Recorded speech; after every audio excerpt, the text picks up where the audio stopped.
Alléluia. Donc merci beaucoup une fois de plus à vous tous et je veux vraiment rendre grâce à Dieu pour cette opportunité. Je sais que nous sommes dans une plateforme maintenant qui parle du réveil et surtout pour ce qui nous concerne, nous, la jeunesse.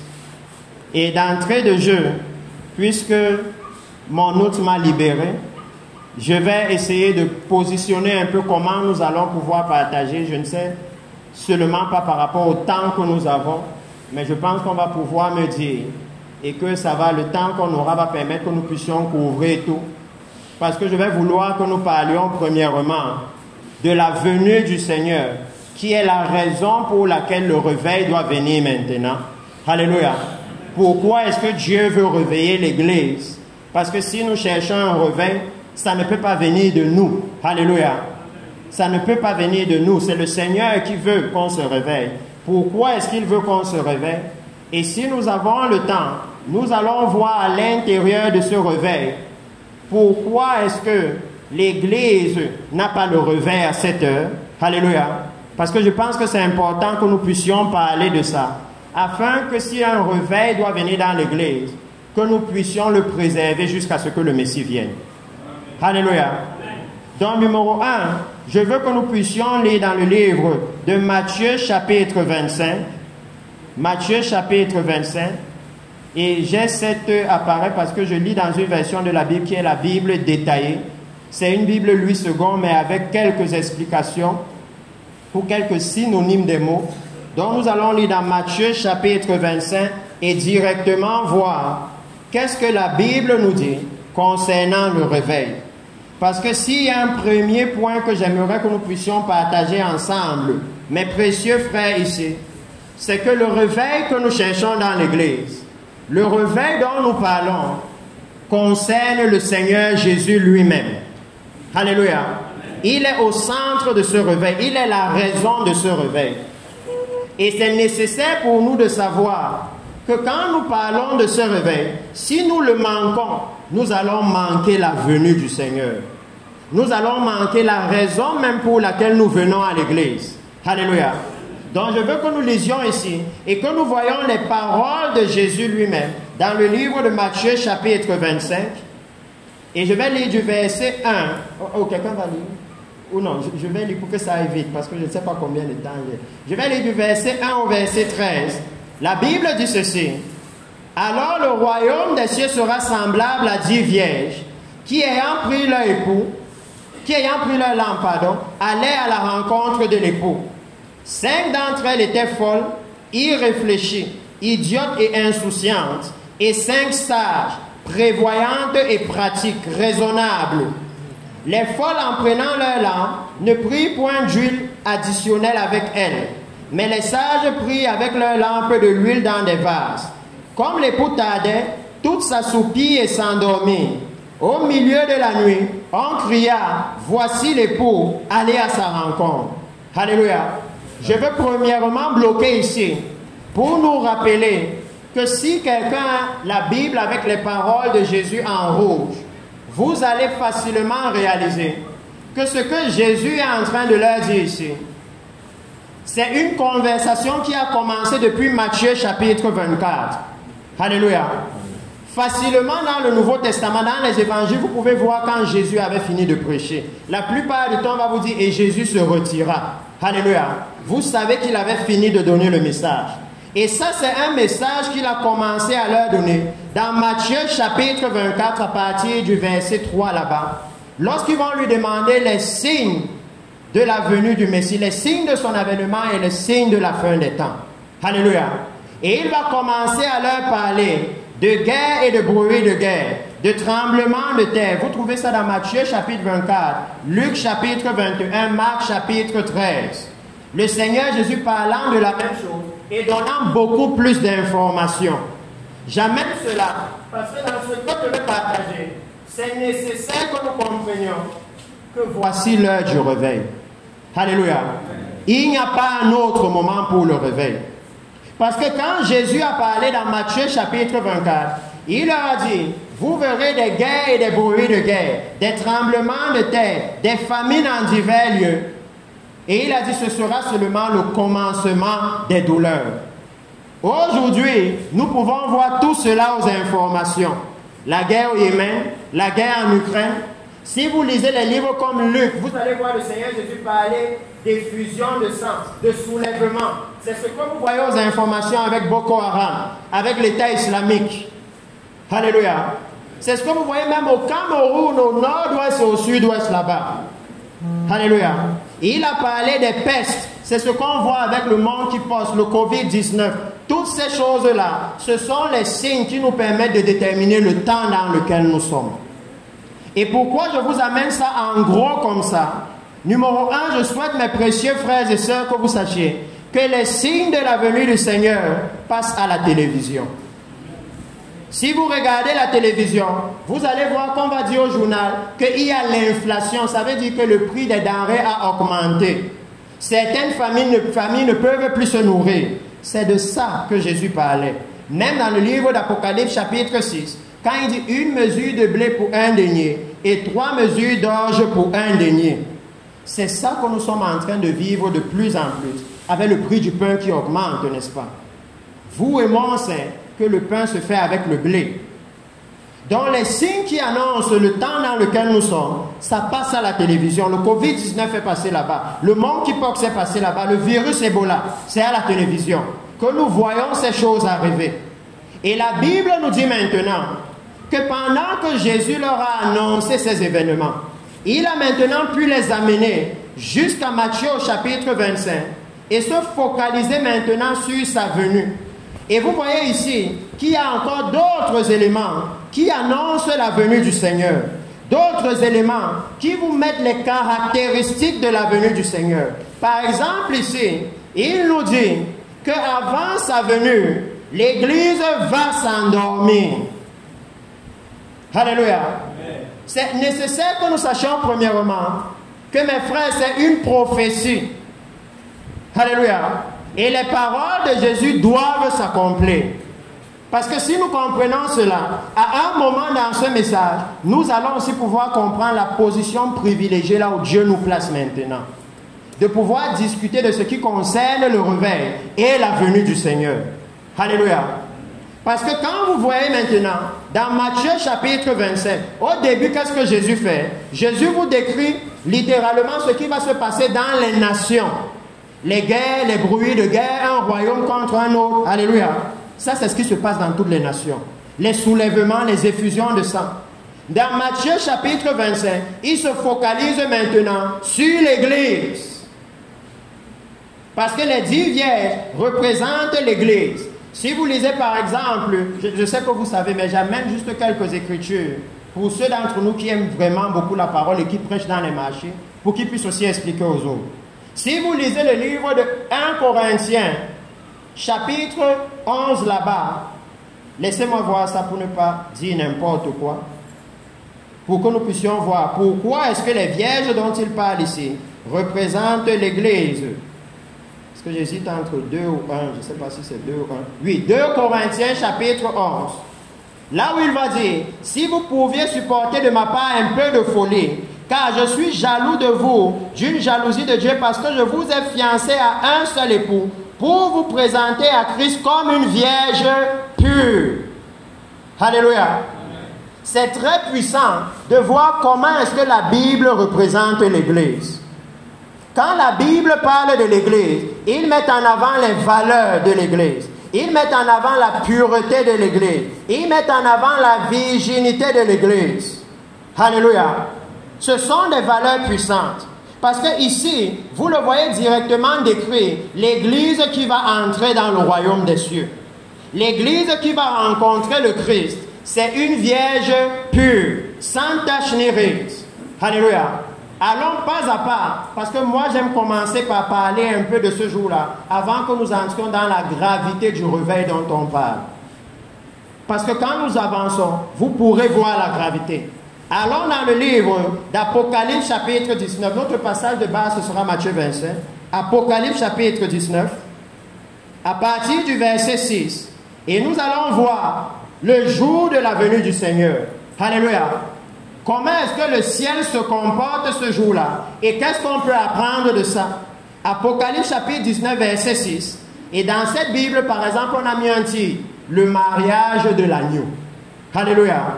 C'est le jour où nous allons rencontrer le Seigneur et nous allons ensuite être avec lui pour toujours, comme il dit dans 1 Thessaloniciens 4. Il dit ici, et j'entendis comme une voix d'une foule nombreuse, comme un bruit de grosses eaux et comme un bruit de fort tonnerre disant, Alléluia, car le Seigneur notre Dieu Tout-Puissant est entré dans son règne. Réjouissons-nous et soyons dans l'allégresse et donnons-lui gloire, car les noces de l'agneau sont venues et son épouse, les rachetée, s'est préparée. Alléluia. Il dit qu'il y a un jour qui arrive. Et la raison pour laquelle je vous lis ces passages, c'est parce que le désir de mon cœur, c'est que nous comprenions que la raison du réveil, c'est ce jour-ci. Et je vais maintenant élever la gravité de ce jour-ci. Combien ce jour est important? Peut-être que pour nous, l'Église, le jour-là n'est pas très important, ce n'est pas très sérieux. Alléluia. Mais je veux que nous comprenions maintenant que pour le ciel, le jour-là est capital. Parce qu'il dit ici, Jean est dans le ciel, et il dit que dans le ciel, il entend une grande célébration. Il entend dire Alléluia. Car le Seigneur notre Dieu Tout-Puissant est entré dans son règne. Et je veux directement qu'on se pose une question, mes frères. Aujourd'hui, nous sommes tous vivants ici. Le soleil s'est levé le matin, n'est-ce pas? Est-ce que ce n'est pas Dieu qui a fait ça? Est-ce qu'il n'est pas déjà assez puissant quand il fait ça? Mais ici, ils disent que c'est quand les noces de l'agneau arrivent que dans les cieux on dit que le Seigneur notre Dieu Tout-Puissant règne. C'est comme si avant le jour-là, Dieu ne régnait pas. Alléluia. Avant le jour-là, Dieu ne régnait pas. C'est comme si c'est le jour-là que les cieux découvrent que non, il règne vraiment. Et quand vous regardez sur quelle base ils reconnaissent le règne de Dieu, il dit, car les noces de l'agneau sont venues. Alléluia. C'est basé sur le fait que finalement, le mariage qu'on attend au ciel, la cérémonie que le ciel attend, est finalement arrivée. Alléluia. Le jour où l'Église entre dans le royaume des cieux, ce jour-là affermit, confirme le règne de Dieu. Alléluia. Et il dit dans la suite que les noces de l'agneau sont venues. Numéro 1. Donc c'est à cause de ce jour qu'il célèbre. C'est parce que le mariage là a lieu qu'il célèbre. Numéro 2, il dit, son épouse s'est préparée. Alléluia. Ça veut dire que si nous on ne se prépare pas, ce sera comme si le Seigneur ne règne pas. C'est ça la gravité. Et si je peux expliquer un peu, c'est comme un parent qui a son enfant ici, et il met son enfant à l'école, et l'enfant revient avec le bulletin où il a 0 de moyenne. Quand l'enfant revient comme ça, parfois, vous savez, ce sont des petits enfants, ils sont inconscients. Mais le parent a la honte de ça plus que l'enfant. Quand il marche au quartier, on le pointe en disant, voilà le père, là, c'est son enfant qui est dernier de la classe. Il porte la honte plus que son fils. Le père se glorifie de son fils. Alléluia. C'est ça qu'il est en train de dire. Que c'est la préparation de l'Église qui va déterminer le règne de Dieu, qui va déterminer l'adoration ce jour-là. Alléluia. Il dit que si vous lisez le livre d'Apocalypse, vous allez voir, les 24 vieillards se prosternent quand ils voient l'agneau, n'est-ce pas? Quand ils voient l'agneau sur le trône, le ciel adore. Mais il dit que ce jour-ci, l'adoration au ciel n'est pas seulement basée sur le fait que Dieu est là, mais c'est basé sur le fait que nous, l'Église, on s'est préparé. C'est ça, c'est la gravité du jour dont on parle. Parce que souvent, pour nous, les chrétiens, ce n'est pas grave. Mais la Bible dit que pour le ciel, c'est grave. Alléluia. C'est un jour de gravité, la venue du Seigneur. Parce qu'à partir de là, nous allons pouvoir comprendre pourquoi est-ce que le Seigneur veut tellement réveiller l'Église. Pourquoi? Parce que ça a tout à voir avec les événements dans le ciel. Alléluia. Ça a tout à voir avec l'autorité de Dieu, avec le règne de Dieu. Et vous voyez, la Bible continue de nous dire, et comme j'ai dit, je veux juste qu'on fixe le but de ce réveil. Il dit, elle s'est préparée. Verset 8, il dit, et il lui a été donné de se revêtir d'un fin lin éclatant pur. Alléluia. Il lui a été donné de se revêtir d'un fin lin éclatant pur. Vous voyez encore la pureté qui revient ici. Et il dit que le fin lin, ce sont les œuvres justes des saints. Alléluia. Je ne veux pas trop m'apaisantir ici, parce que j'ai dit que notre point de base, ce sera Matthieu chapitre 25. Mais vous pouvez voir ici que le Seigneur est en train de nous dire quelque chose, mes frères. Le Seigneur nous fait savoir ici que le moment où il vient pour prendre son épouse, parce qu'ici on nous parle d'un mariage, Dieu utilise des images qu'on peut comprendre facilement. Alléluia. Il est en train de nous dire que s'il y a un mariage qu'on doit célébrer ici, l'homme arrive en premier. Alléluia. Mais quand l'homme arrive, on peut acclamer. Mais après on se calme. Jusqu'à ce qu'on voit la sœur aussi arriver dans la voiture avec la robe. Alléluia. C'est là, si vous êtes ici dedans, vous n'avez même pas besoin de sortir. Pour savoir que la sœur arrive, vous allez entendre les femmes dehors commencer à faire. Vous savez que dans le mariage aura lieu. Alléluia. C'est la même chose que la Bible nous dit. Que le Seigneur est venu, il est mort à la croix et il est déjà entré, il attend l'épouse. Mais il nous explique qu'il ne peut pas avoir de célébration tant que l'épouse n'entre pas. Alléluia. Il ne peut pas avoir de célébration. Et il met l'accent sur le fait que ce n'est pas seulement que l'épouse vienne. Parce que vous et moi, on sait que si la sœur est en train de venir et que vous la voyez descendre du taxi ou de la voiture avec un cabas et une ceinture qu'elle a attachée ici, vous savez que non, il y a un problème. Ça, ce n'est pas le mariage que la femme s'y vient faire. C'est pourquoi il dit que c'est basé sur le fait que le jour où l'on voit l'épouse, mais en plus elle a le vêtement de mariage. C'est là qu'on est sûr que le mariage aura lieu. Alléluia. Et maintenant, il met l'accent sur quelque chose. Parce qu'il dit à la fin que le fin lin pur éclatant, le matériel avec lequel le vêtement là est fait, ce sont les œuvres justes des saints. Ça veut dire que lorsqu'il s'agit de l'entrée de l'Église dans le royaume éternel de Dieu, ce jour-là, il regarde les œuvres. Alléluia. Il regarde les œuvres de justice que nous aurons produites. Parce que là, nous allons pouvoir comprendre le but maintenant de ce réveil. Il dit, le vêtement que l'Église a, c'est le fin lin pur et éclatant. Ça veut dire brillant, ça veut dire rayonnant. Un peu comme la lumière, c'est que même en plein jour, vous êtes obligé de remarquer cette lumière-ci. Alléluia.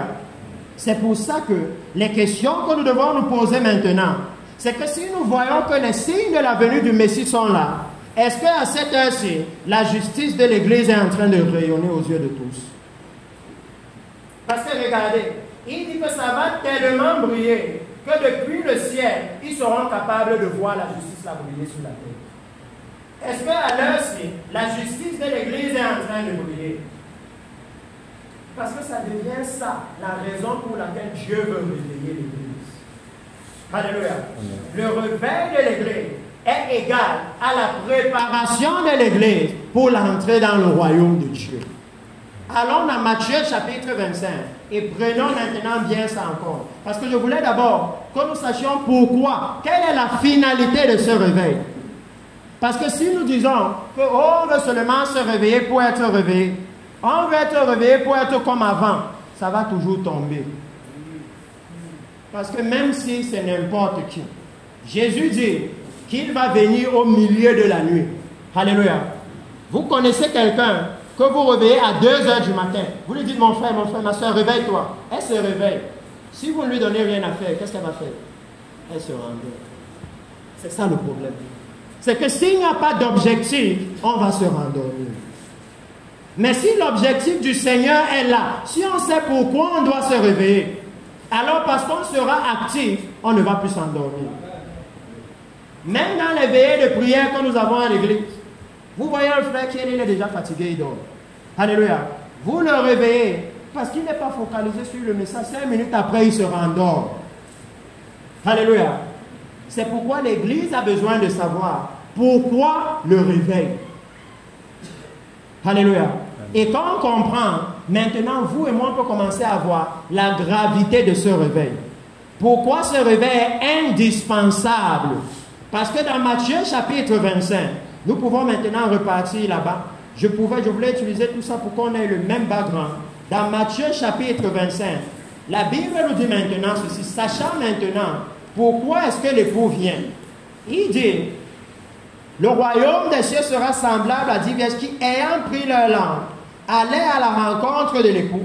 5 d'entre elles étaient folles, irréfléchies, idiotes et insouciantes, et 5 sages, prévoyantes, pratiques, raisonnables. Les folles, en prenant leur lampe, ne prirent point d'huile additionnelle avec elles, mais les sages prirent avec leur lampe de l'huile dans des vases. Comme l'époux tardait, toutes s'assoupirent et s'endormirent.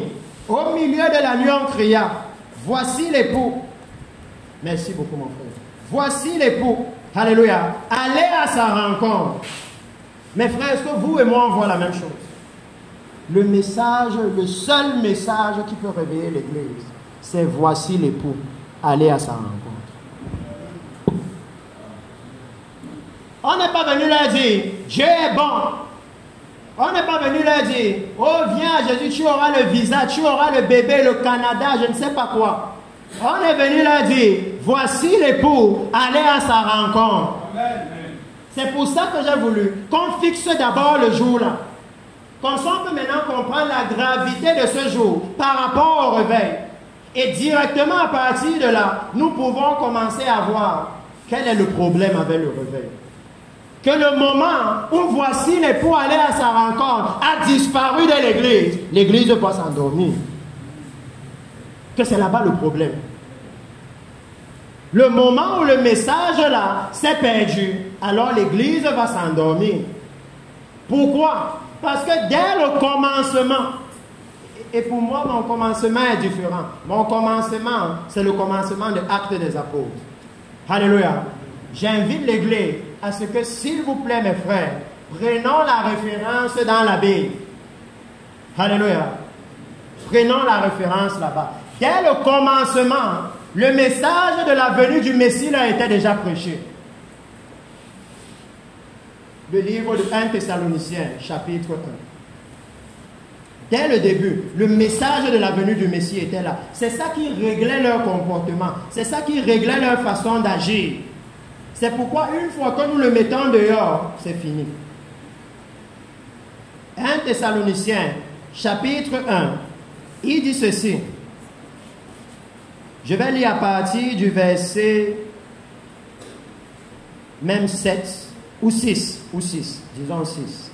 Il dit, et vous-même vous avez été mes imitateurs et ceux du Seigneur en recevant la parole au milieu de beaucoup de tribulations, avec la joie inspirée du Saint-Esprit, en sorte que vous êtes devenus un modèle pour tous les croyants de la Macédoine et de l'Achaïe, de la majeure partie de la Grèce. Non seulement, en effet, la parole du Seigneur a retenti incontestablement de chez vous, dans la Macédoine et dans l'Achaïe, mais votre foi en Dieu s'est fait connaître en tout lieu, de telle manière que nous n'avons pas besoin d'en parler. Regardez le verset 9 qui est massif. Il dit, car on raconte à notre sujet quel accès nous avons eu auprès de vous et comment vous vous êtes convertis à Dieu en abandonnant les idoles. Vous voyez le standard de la conversion dans la Bible. C'est qu'il n'y avait pas conversion, je suis encore dans l'idolâtrie. Que pour eux, la conversion, le processus, c'était l'abandon des idoles. Il dit, en abandonnant les idoles pour servir le Dieu vivant et vrai. Et regardez maintenant le verset 10. Et pour attendre, et j'aime beaucoup la Bible aussi parce qu'il dit, et pour attendre avec empressement des cieux son Fils. Que dès le début de la foi de l'Église, il savait qu'on a un objectif. C'est la venue du Seigneur. La venue du Seigneur. La venue du Seigneur. Mais vous voyez maintenant, le Seigneur Jésus dit dans Matthieu chapitre 25 que viendra une dispensation, viendra un moment où il va falloir rappeler que voici l'époux allé à sa rencontre. Si vous lisez même Apocalypse chapitre 2 et 3, la lettre de Jésus aux églises, c'est la même chose qu'il leur rappelle à tout moment. Je reviens bientôt, je reviens bientôt. Il dit que basé sur la venue imminente de Jésus, nous devons nous réveiller du sommeil. Pas basé sur autre chose. Ça veut dire que je suis clairement en train de vous dire, mes frères, qu'il n'y a pas un autre réveil que le réveil de préparer le chemin pour la venue du Seigneur. Il n'y a pas un autre. Le seul objectif du réveil, c'est que l'Église puisse entrer dans le royaume éternel de Dieu. C'est ça l'objectif du réveil. C'est pourquoi ici, il nous montre clairement que dès le départ, dès le commencement, quand ils ont abandonné les idoles, c'était pour attendre la venue de Jésus. Ce n'était pas pour autre chose. Et à partir de là, rien que par ça, je sais que vous et moi, on peut déjà voir où est-ce que l'Église a commencé à glisser. Alléluia. Oh oui. Parce qu'on peut déjà comprendre que le Seigneur nous montre qu'il y a un seul message qui réveille l'Église. Un seul. Et à partir de là, nous pouvons donc jauger quel est le message qui retentit le plus dans l'Église maintenant. Quel est ce message-là? Est-ce que c'est le message de la venue de Jésus? Parce que dans nos églises, on prêche la venue de Jésus une fois par an. C'est un thème spécial, une fois par an.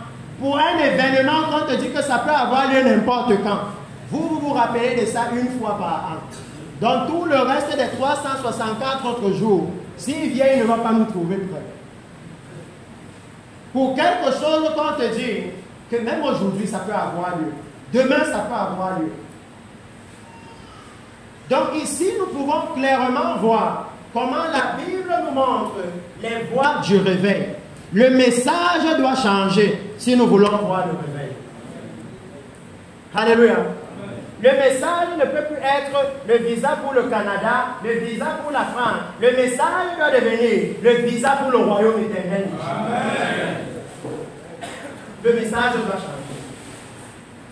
Parce que si vous lisez attentivement Matthieu 24, là où j'ai commencé, vous allez réaliser que même les événements, les guerres, les bruits de guerre, les tremblements de terre, tout ça, Dieu est en train de faire ça pour réveiller l'Église. Souvenez-vous en Égypte, pour les sorties d'Égypte, n'est-ce pas, il a secoué l'Égypte. Je sais que c'est pourquoi tu fais ça. C'est pour réveiller l'Église. Parce que nos cœurs se sont tellement attachés aux voitures, aux maisons, aux bébés, à ceci, à cela, qu'il faut un bon tremblement de terre pour casser tout ça, pour qu'on se rappelle qu'on a un royaume inébranlable qui nous attend. Toutes ces choses, c'est pour l'Église. C'est pourquoi dans la Bible, vous voyez un passage où le Seigneur dit par les prophètes que je donne la vie de plusieurs en rançon pour toi. D'autres sont en train de mourir sous les tremblements de terre, sous les inondations, pour les ceci, pour les cela, pour que nous, on se prépare pour le ciel. Maintenant, la question est, comment est-ce que nous, on rembourse ça au Seigneur? Où est la préparation? Parce que c'est ça la gravité. Que si on se retrouve pour parler du réveil, mes frères, ce n'est pas une affaire qu'on fait pour nous. Alléluia. Nous devons nous souvenir que quelqu'un a payé un prix énorme, pour qu'on soit racheté. Alléluia. Alors la meilleure façon d'honorer cela, il vient, il meurt à la croix pour nous. Et il nous donne l'opportunité de venir habiter dans son royaume. La meilleure façon de l'honorer, c'est d'accepter l'invitation. C'est la meilleure façon.